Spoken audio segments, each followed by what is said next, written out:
Well, thank you and welcome, everybody. It's wonderful to be here again.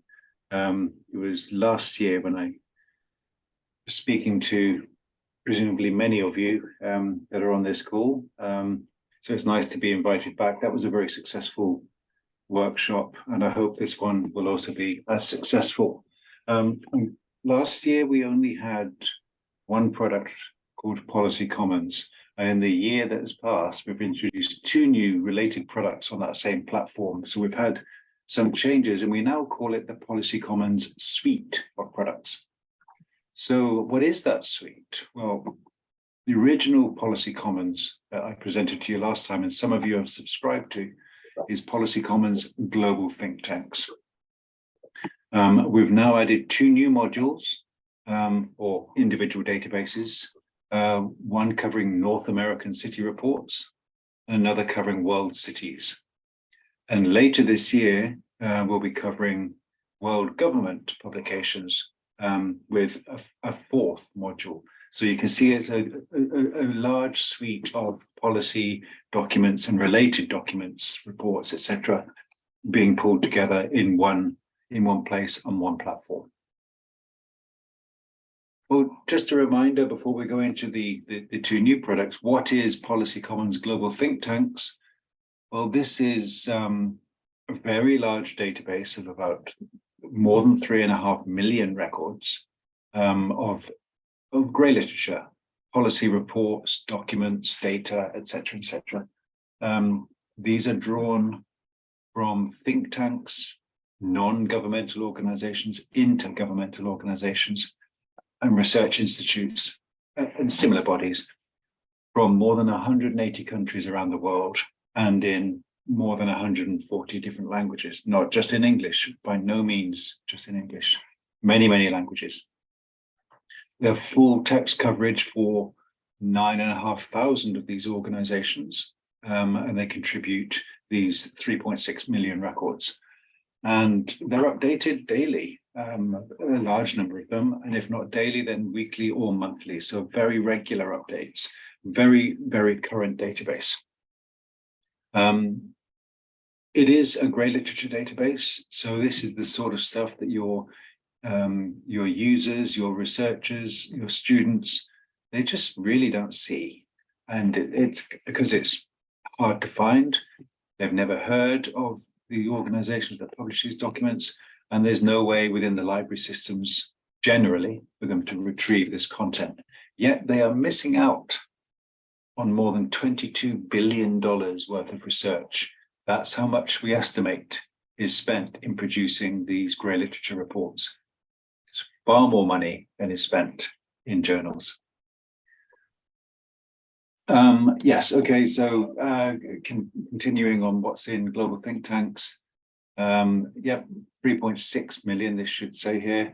We're adding about 500,000 records per year is our goal. Last year, we added 600,000 actually. And we cover a large number of organizations and extract all of their documents. In addition, any sites that our customers identify as being worthy of inclusion in the database, we will add them. We'll add the organization and start to crawl, harvest their documents. And it also includes 500,000 pages of so-called premium content. These are ebooks from places like the Council of Europe, where we have 1,500 ebooks on law and human rights, for example. And finally, in the content area, 500,000 pages of content from organizations that no longer exist, and they may have lost their funding, or their project may be completed, or they've been shut down due to political interference. Any of these reasons, the organization has disappeared, and we have rescued their documents, and now we are the only place where you can find their documents, their research. Just as with any good library database, there are a number of tools that make your life easier, including counter reports, mark records for those ebooks, for example. We can build custom landing pages. We can customize the platform with your logo. and your users can upload their own documents and links to sites so that we can expand the database. And this is why we call it a commons. It is a community. It's not just us delivering content. We like to receive content also. So that was a very quick reminder on Policy Commons global think tanks. Like I said, we spoke about this last year. Some of you have subscribed and have been using it. The database just keeps growing and growing and getting stronger and stronger. We have customers all over the world, and we have 100,000 plus active users of this database. So these are people who have registered to use the customization features. So it really is growing very rapidly. On to the two new products, though. We realized very quickly, mostly from our US colleagues and hearing what the US libraries have to say, is that there's a great demand for the kind of literature produced by cities. Now, they produce a huge amount of content in their municipal reports. So we looked into what could we do here, and then we decided to produce a database called North American City Reports, and then a counterpart for world cities. The same kind of content, the same kind of reports. Please note this is in beta at this point. It's not fully released. I can show it, but it is not 100% populated yet. It should be finished by the end of this month. So why do these reports from the cities matter? Well, this is what is actually happening in communities, and it's informing policy at city, state, regional, national level, whatever your governmental system is. So it really is what is happening on the street is being used to decide how society behaves. So I'm not going to read all of these bullet points. You can see the sort of stuff that is covered here. One might think our city reports is just about transport and housing. No, yes, of course, transport and housing is in there, but all this other stuff as well. We've just come out of a huge pandemic. Public health and epidemiology was a really important part of that. So what is actually in here? Well, let's show you some example reports. This from the North American file, and I'll show one from the world file in a moment. So we can see these are the cover pages of some reports, but their titles are shown at the bottom. And we say that the city is the publisher, if you will, and then you can see the title of the report. So we've got a report on the rebuilding of New Orleans after Hurricane Katrina, something on human rights from the city of Minneapolis, the city of Portland, where the racial riots happened in the wake of the George Floyd murder. And that's how did the city respond to that? A report on sexism in the fire service in Boston, and so on and so forth. So really hard-hitting social issues being covered at the city level with really robust, academically robust reports. And that's repeated in the world cities database, with the obvious exception that these are coming from all over the world. And you can see we have content here from Africa, from West Asia, Turkey, West Asia, Europe, Turkey, Pakistan, Vietnam. So content from all over the world covering, again, very hard-hitting social issues.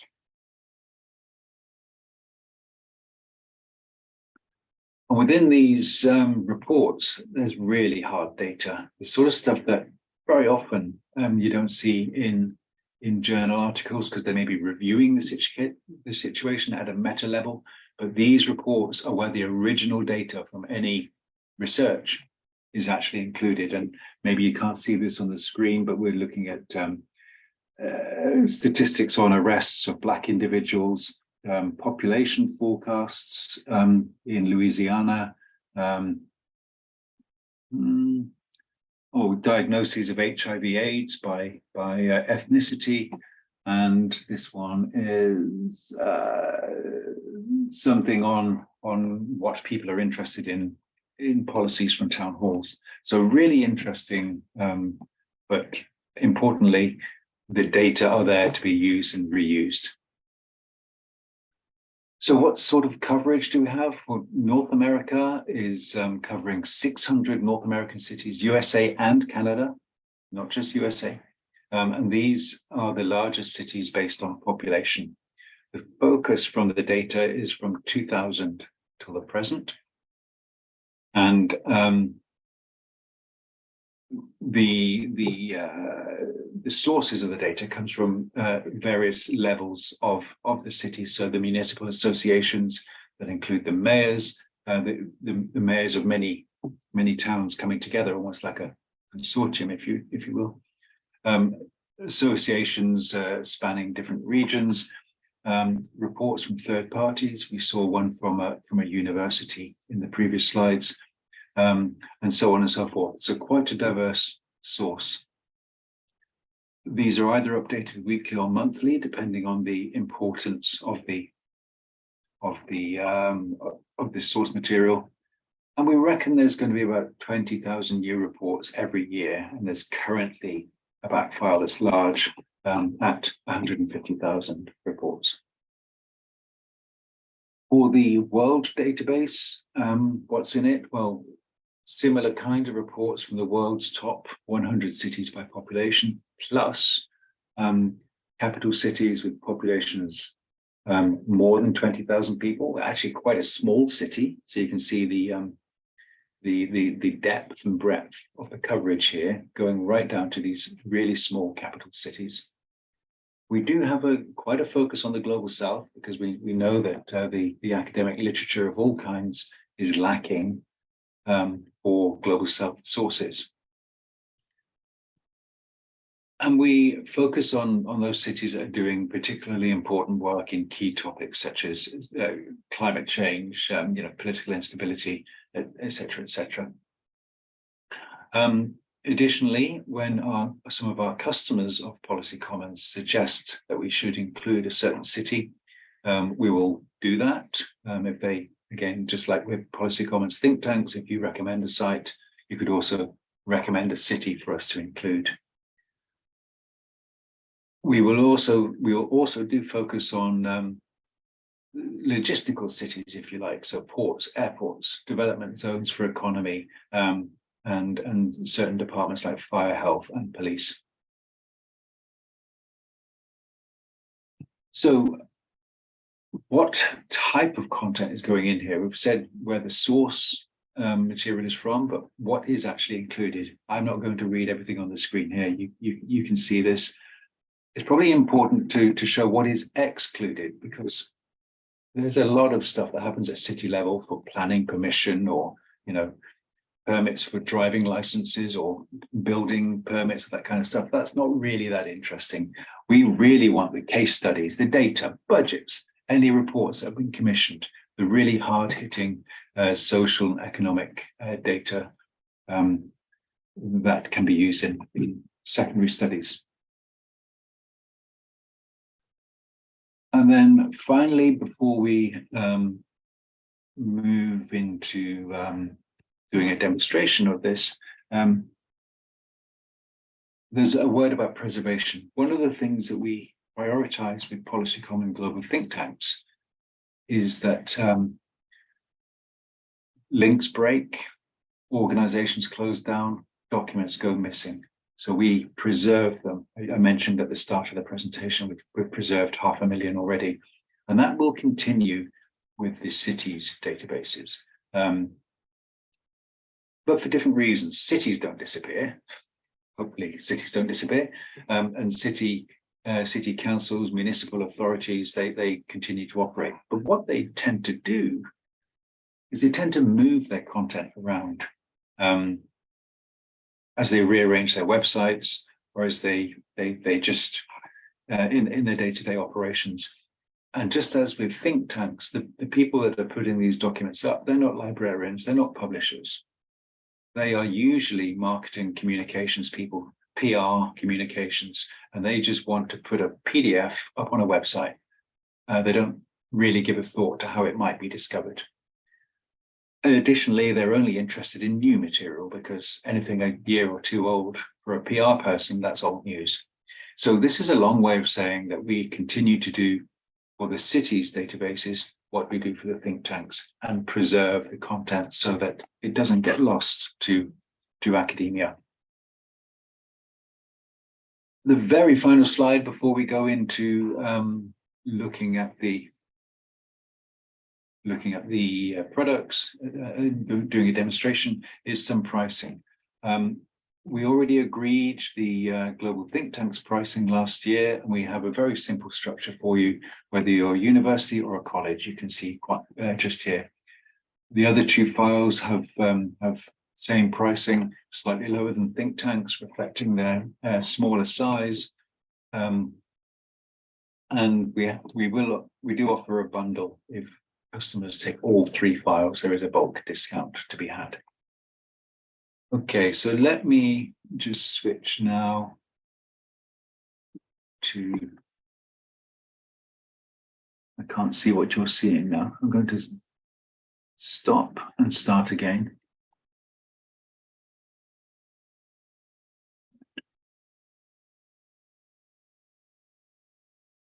Okay, you should be seeing now my screen with the Policy Commons interface.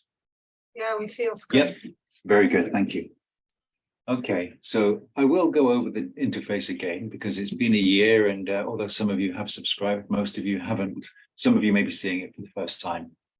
So Policy Commons, you can consider a platform on which we host the modules, the three modules that I've just told you about.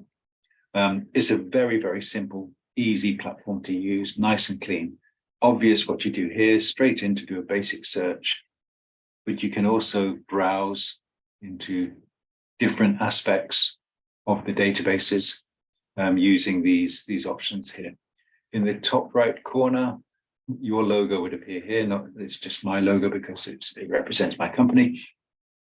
In the top right corner here is where users can have their own workspace area. They don't have to do this, but by creating their own personal account, their workspace, it gives them the opportunity to use some additional features that are built into the platform. For example, getting alerts, or as we call them, follows. It sends an alert when there's been an update to a search.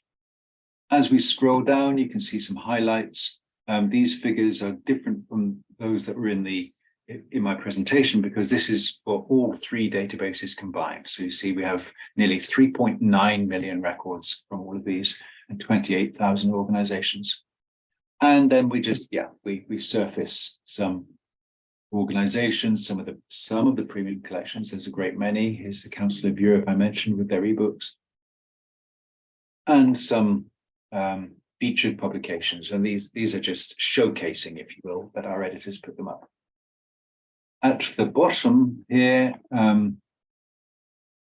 you can see that it's possible to change the language of the interface. I'm sure all of your users are very proficient in English, but they can change to Hebrew, of course, or any language that Google supports. So this is Google Translate, and it supports right to left text flow as well as left to right. So that just changes the interface. It does not change the content, simply all of the controls on the interface. If I just click the advanced search here, I'd like to show you what's behind the scenes because it's quite powerful. Some of it is very obvious. You build up lines of searches. There are Boolean operators. You see every resource has this, or it should at least have this. You can choose which field you want to search in. By default, it's all fields.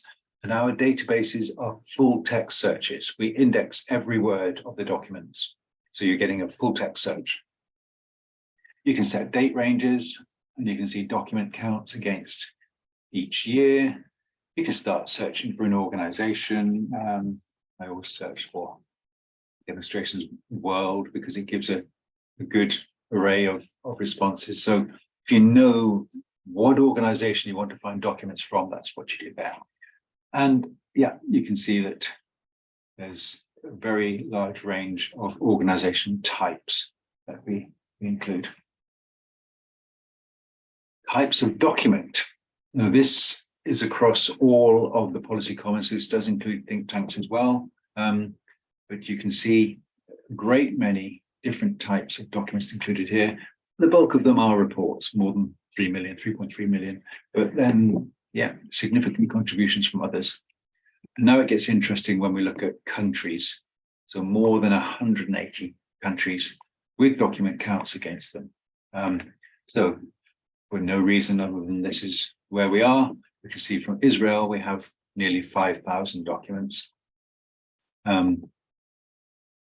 But yeah, Sweden, 9,000, Spain, 18,000, a great many documents from all over the world. South Korea, only 758, unfortunately. And along with the countries, we represent their languages. So we're not just indexing English language content. In fact, if I draw your attention to English, there's only 1.6 million records in English. The rest are in other languages. Why is that, do you say? Why would I be interested in Thai or Swedish or Sinhala documents? Well, yeah, I know I don't speak those languages either, but by using this database, I can discover those documents. And once I've got them, I can then put them through my translation tool, or there may even be an English summary or full translation. But the point is, this tool allows you to discover important research, critical research in other languages very easily. And at the bottom, you can make a selection. There are other ways of doing this, of course. You can make a selection of which modules you want to search. I just want to search these two. We've already looked at think tanks, but I want to just search these two: city reports and world cities. We can look at think tanks later if people want to. So I've done a search with no search terms, and what I was doing there was retrieving the entire database, or those two databases. And we can see that down the left side, there's a breakdown of what we actually have by publication type, organization, the languages, so on and so forth. Yeah, government comes in there. We include the cities as parts of government. And so quite detailed levels of metadata down the left side. And you can, these are only the first few in the list. So if we look at some of the topics that are being covered, you know, it's broken down into quite a good granular level of detail. What's also interesting is when documents were last added. And you can see in the past week, 4,500 documents added in a week just on these two databases. If we included think tanks, that would be many thousands. I think it's about 20,000.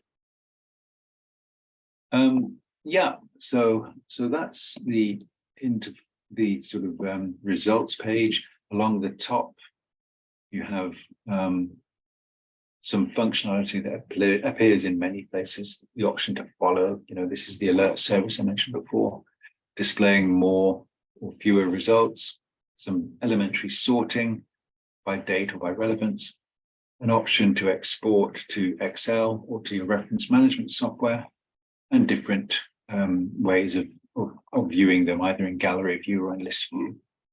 I prefer a list. So that's how the results page looks. I'm just going to do a very quick search, and please do, if you have any thoughts yourself for searches, please do let me know, drop them in the chat, and we'll try to include those. Racism and fire. We saw in the presentation there was some reports about racism in the fire department. Let's explore that. Well, we've got quite a few results here from Seattle, Portland, Toronto, and so on and so forth. So quite a good result set.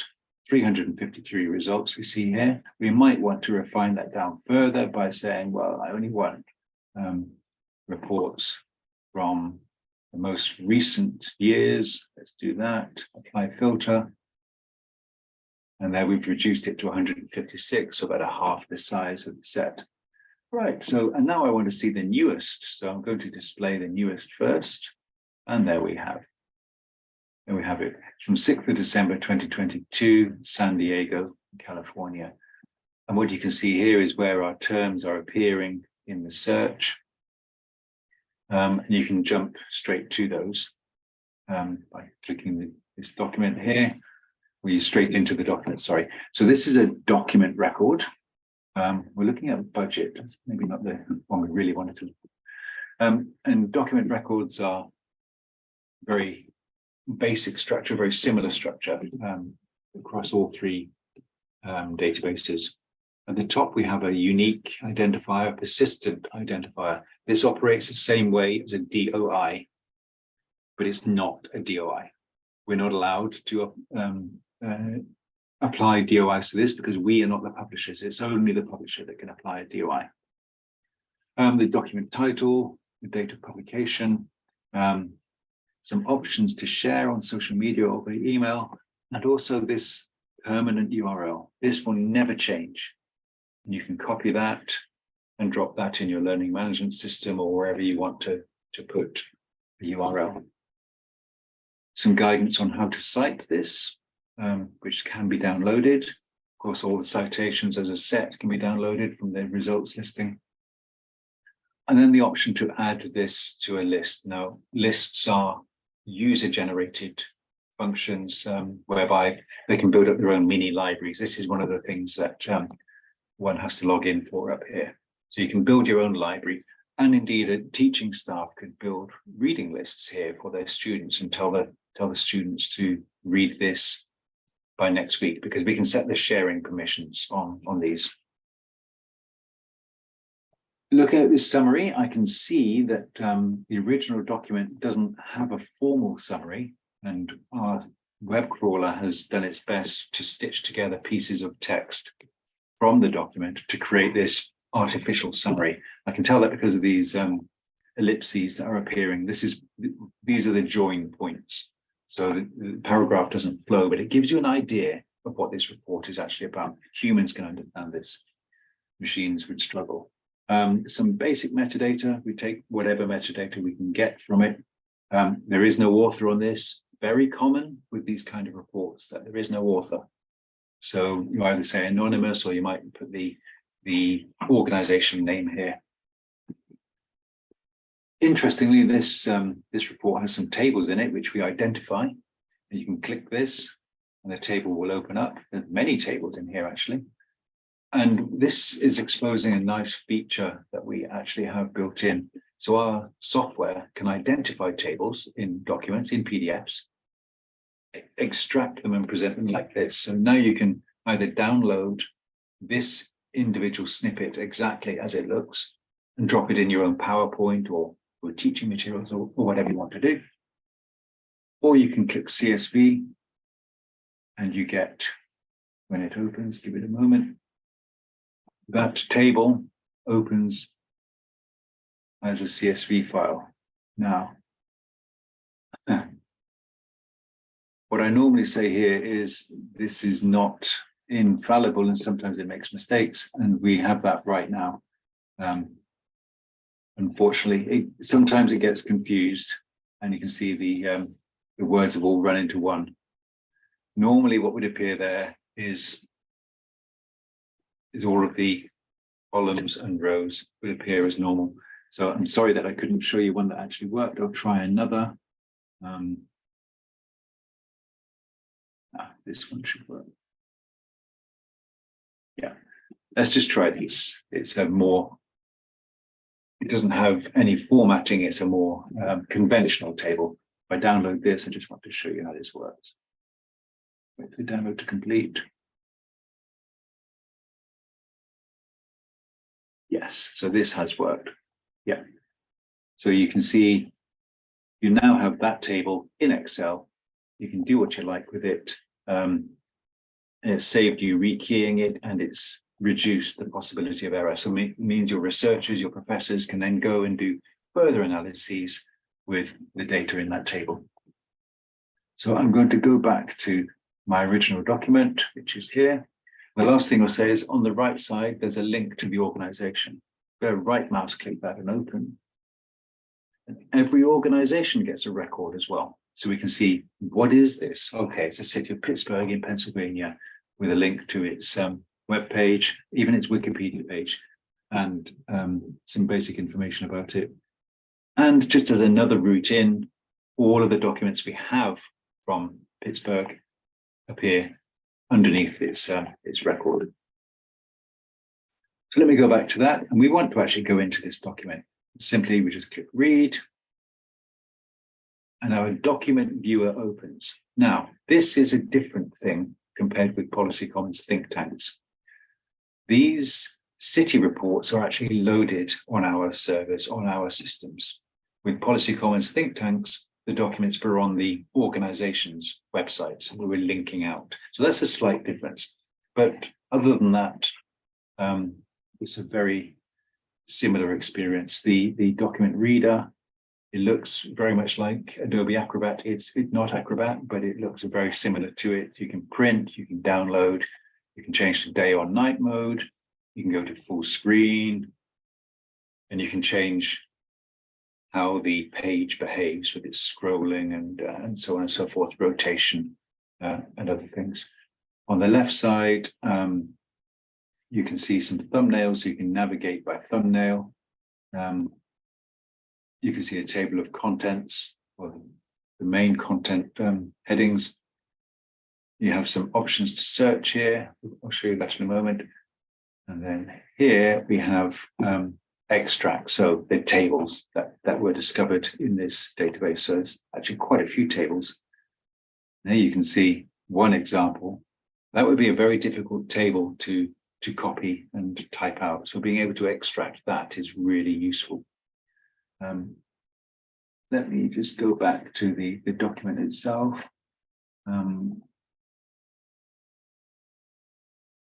So you can see, the document is just a PDF. It's replicated here in all of its glory. It's internally linked. That's good. This obviously was born digital, this document. Sometimes they're just flat, so you don't have this internal linking. I just want to show you the search, how that would work. I want to find a word to search for. Yeah, let's search for mayor. This word will appear in many places. We press search, going away to search the entire document. It appears in 59 places.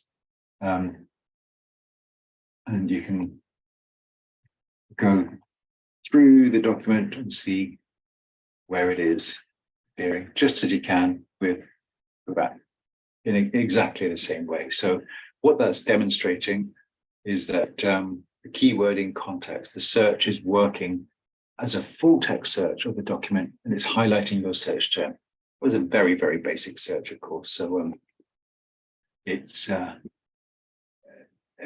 maybe not as powerful as it could be, but I think you get the idea of how that works. Please do jump in with any questions, by the way. Otherwise, I'll just keep talking. Are there any questions at the moment? There's something in the chat. Sorry, I've not been looking at that. Hi, Adam. There is a question in the chat about how you add the content to the database. Is it manually or is there any automatic system? Yeah, it is with the city reports, it's done automatically in a very similar way to Policy Commons think tanks. With think tanks, we send a web crawler out, point it at a website, and it goes to collect it.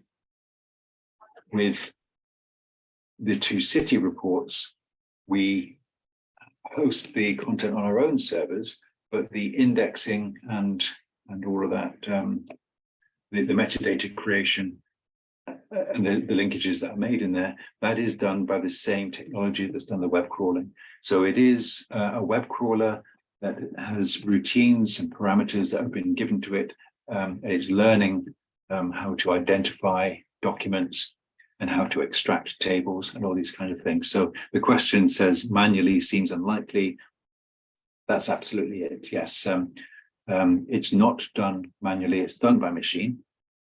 The reason for that is so that we can operate at scale. We've built this very, very quickly. It does not have the same level of metadata indexing, classification, etc., that an abstract and indexing database would have. If we did that, we wouldn't have anything for the next 2 or 3 years. We just wouldn't have a product. It'd be very nicely described, but no one will be able to use it. So that is the idea. We want to get this material on the desks or on the screens of researchers and students quickly, because this stuff is published very, very quickly, particularly the think tank reports. We want to get it out there. Okay, let's return to our search. Is it available for activation on CZ?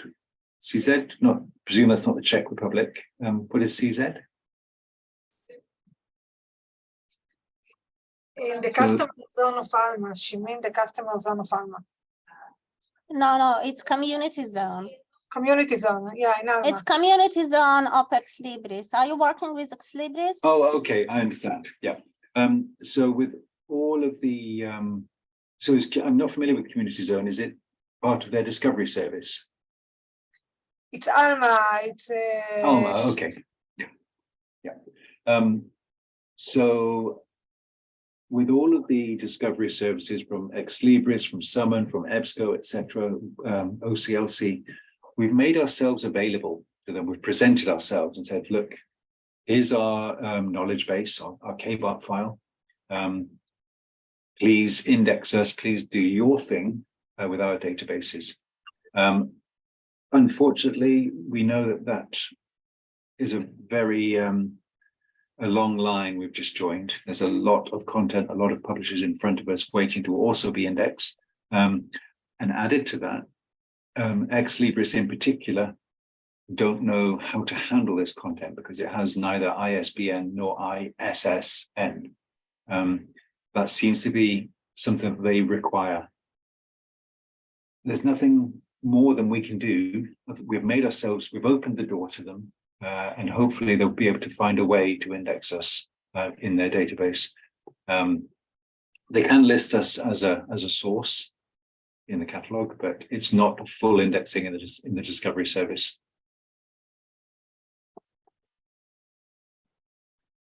Okay.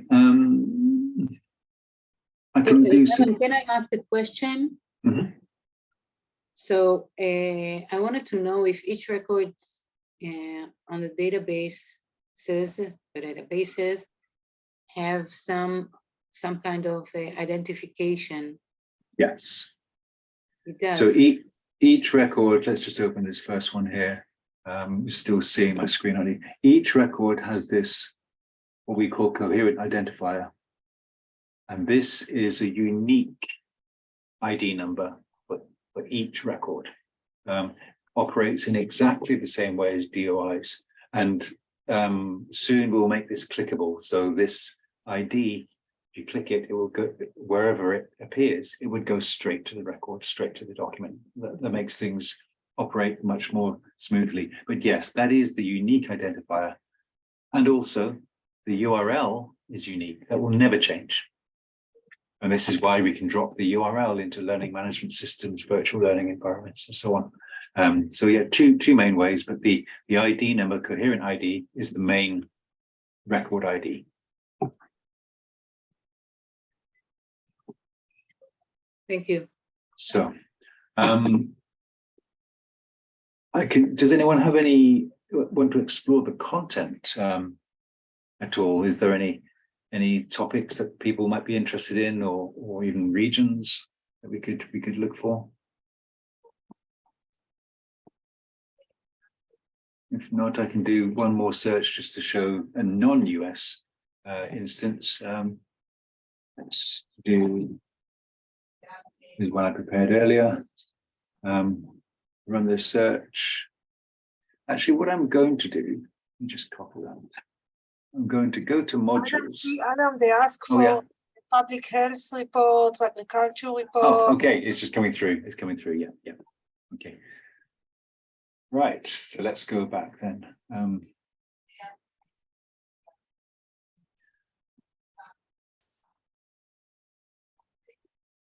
Public. Yeah.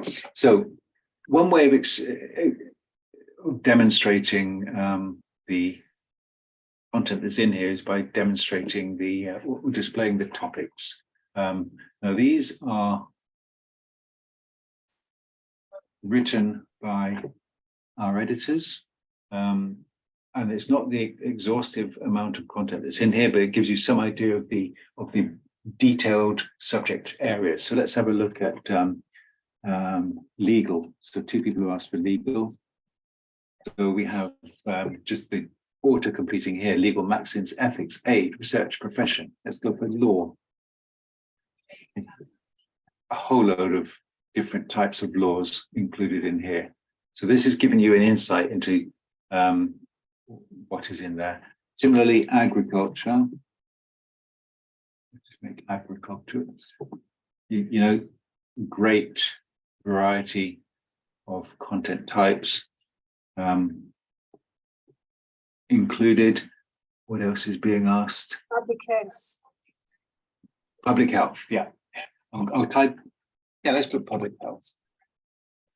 First one there, public health is covered. But if I just type health in general, we've got, again, you know, a lot of this applies to public health, health policy, occupational health, health stats, services.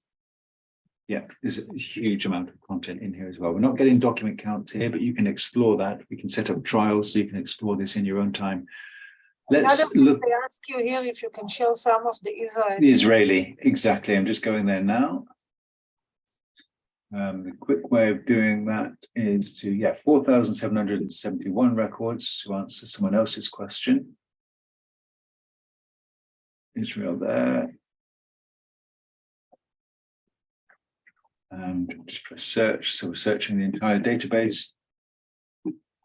I have included all three of the databases here, not just the 2 city reports, but you can see there's 4,568 results, which differs from what we showed on the previous screen.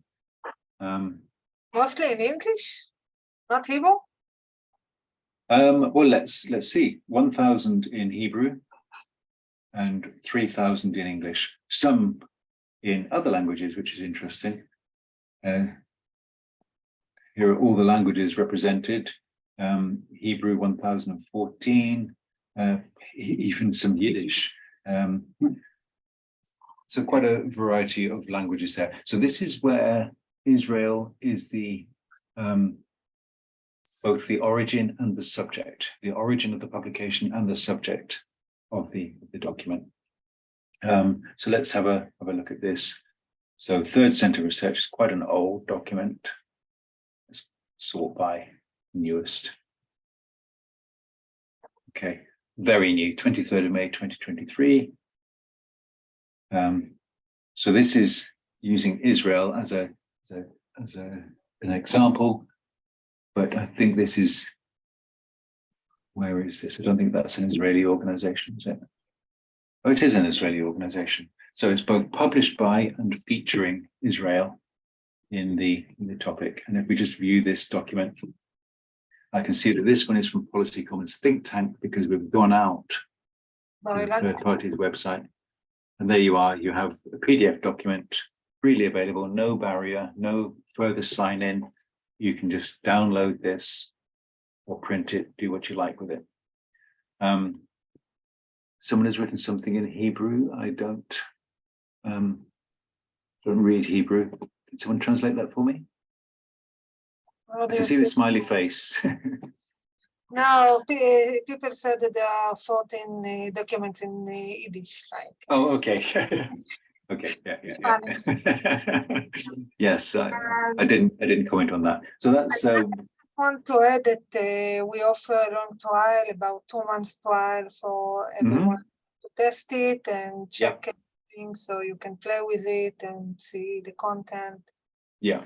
that would be no problem at all. I'd be very happy for people to really explore it, and please give us feedback. We can only improve things when we hear what we need to improve from you, the experts. So please trial it. I can set up the trials for you very quickly, and feedback to us. In order to trial, all I need to know is when you want to trial and how you want to authenticate, either by Shibboleth, Open Athens, Easy Proxy, IP address, or even email domain. We can authenticate on your email domain. So just let me know those two pieces of information and we can set up a trial for you. Okay, thank you very much, Adam. Thanks a lot. You're welcome. Before, yeah, so before we say goodbye to you all, and thank you for joining us today. Is there any more questions?